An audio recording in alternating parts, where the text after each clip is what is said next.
Como é possível, eu pergunto, alguém gravar vídeo cheio de ódio, alguém gravar vídeo incitando ao ódio, falando da necessidade de destruir a dignidade humana, de incitar a violência e ao mesmo tempo posar de defensor dos preceitos evangélicos?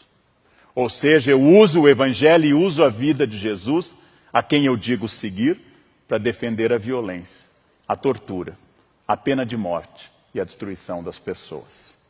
Adapto Deus ao meu universo moral. E aí o Deus customizado tem seu aspecto mais trágico. Faço Jesus defender a pena de morte, sendo que ele sofreu a pena de morte. Defendo a tortura em nome do bem, quando o supremo bem foi torturado.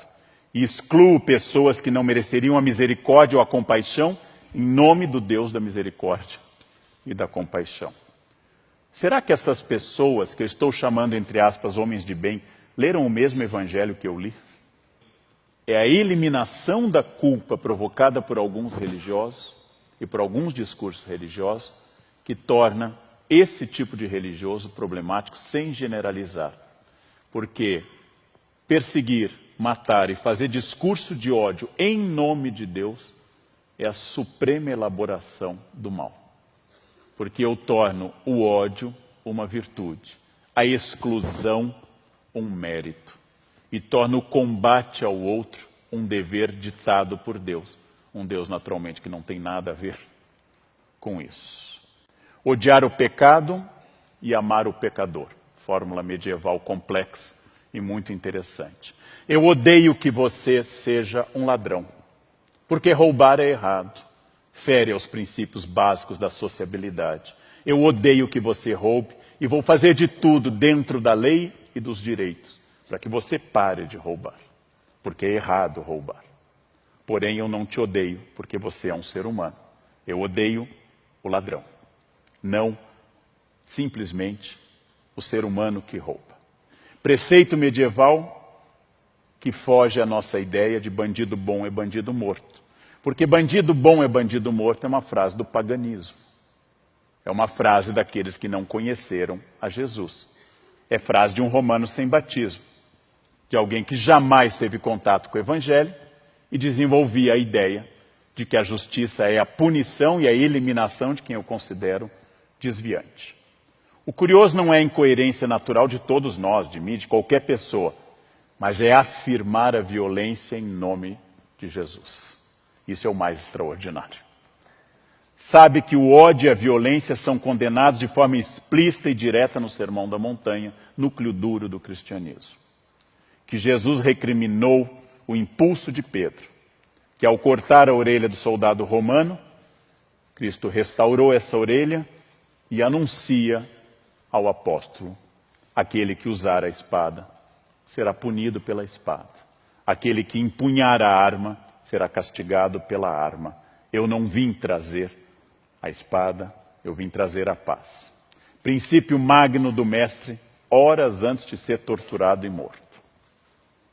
Pela natureza da encarnação de Jesus e de sua morte sob tortura, todo e qualquer cristão nasce com a obrigação de ser inimigo da tortura e da violência.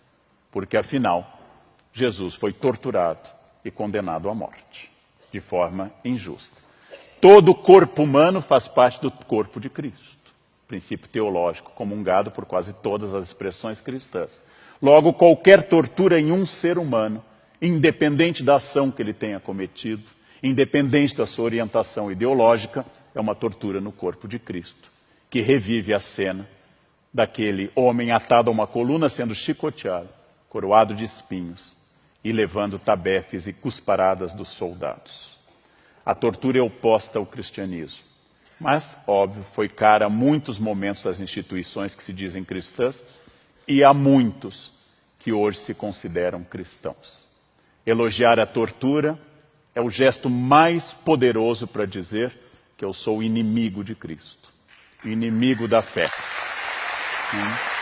Obrigado.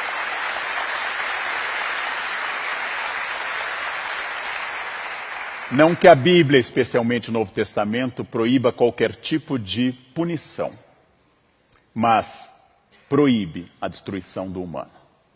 Mesmo que eu tenha que reter alguém para que não seja um perigo social, isso deve ser feito com respeito. Mesmo que a pessoa tenha errado como adúltera, eu não tenho que dizer, atirem à vontade a pedra, porque ela não é uma pessoa de bem. Jesus diz, quem não tiver pecado, atire a primeira pedra. Os homens de bem, entre aspas, porque naturalmente há homens de bem, há mulheres de bem, há pessoas de bem, de fato, mas eu vou usar essa expressão no sentido usual das redes sociais. Os homens de bem proclamam que os direitos humanos são para os humanos direitos. Frase contraditória, que eu ouvi várias vezes. Chamamos em filosofia isso oxímoro, contradição em termos. Ou seja, se são direitos humanos, pertencem a todos os humanos. Pertencem inclusive aos políticos. É tão radical essa frase, que nós devemos dizer que todo senador tem direitos humanos. Todo deputado, todo presidente tem direitos humanos, porque ele é inerente à espécie humana. Não há direitos humanos porque eu pago impostos. Não há direitos humanos porque eu, Leandro, trabalho 14 a 16 horas por dia. Eu não tenho nenhum direito a mais do que a pessoa que não trabalha. Todos temos direitos humanos. Todos. Absolutamente todos, porque, como diz a expressão, são humanos. Com isso, nós temos que pensar que esses achismos, esses truísmos, que entram em conflito aberto com a vida de Jesus, que afinal, se alguém se deu ao trabalho de ler os 4 evangelhos, a frase é absurda. Jesus escolheu preferencialmente pecadores, desviados da sociedade, e fugiu dos doutores da lei e dos homens de bem da sua época.